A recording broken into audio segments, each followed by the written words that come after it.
ગોધરામાં ટ્રાફિકની સમસ્યાને નિવારવા માટે વહીવટી તંત્ર દ્વારા રેલવે ઓવરબ્રિજને ખુલ્લો મૂકવામાં આવ્યો.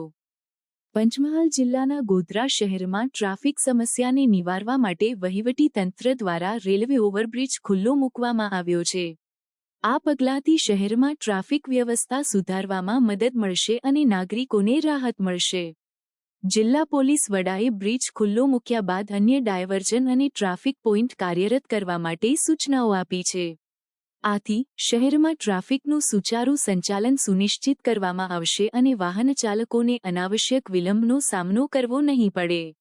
રેલવે ઓવરબ્રિજના ખુલ્લા મૂકવાથી શહેરના મુખ્ય માર્ગોમાં ટ્રાફિકનો ભાર ઘટાડવામાં મદદ મળશે. નાગરિકો અને વાહનચાલકો માટે આ એક સુવિધાજનક માર્ગ તરીકે સાબિત થશે, જે ટ્રાફિક જામ અને વિલંબને ઘટાડશે. વહીવટી તંત્ર અને પોલીસ વિભાગના આ સંયુક્ત પ્રયાસો શહેરના ટ્રાફિક વ્યવસ્થામાં સુધારો લાવવા અને નાગરિકોની સુવિધા વધારવા માટે મહત્વપૂર્ણ છે. આ પગલાંથી ગોધરા શહેરમાં ટ્રાફિક સમસ્યાઓનું નિરાકરણ અને વ્યવસ્થિત વાહન વ્યવહાર સુનિશ્ચિત થશે.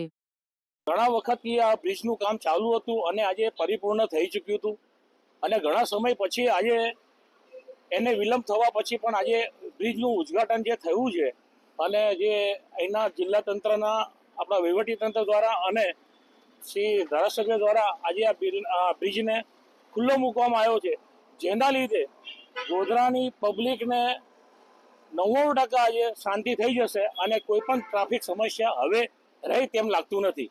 ગોધરા શહેરમાં ટ્રાફિક સમસ્યા નિવારવા માટે અને જાહેર જનતાના હિતાર્થે તંત્ર દ્વારા આ નવીન બ્રિજ શરૂ કરવામાં આવતા અમારા જેવા વાહન ચાલકોને હવે ટ્રાફિક સમસ્યાનો સામનો નહીં કરવો પડે અને અમે સુરક્ષિત અને શાંતિથી સલામત રીતે અહીંથી પસાર થઈ શકીશું, એનો અમને ખૂબ આનંદ છે.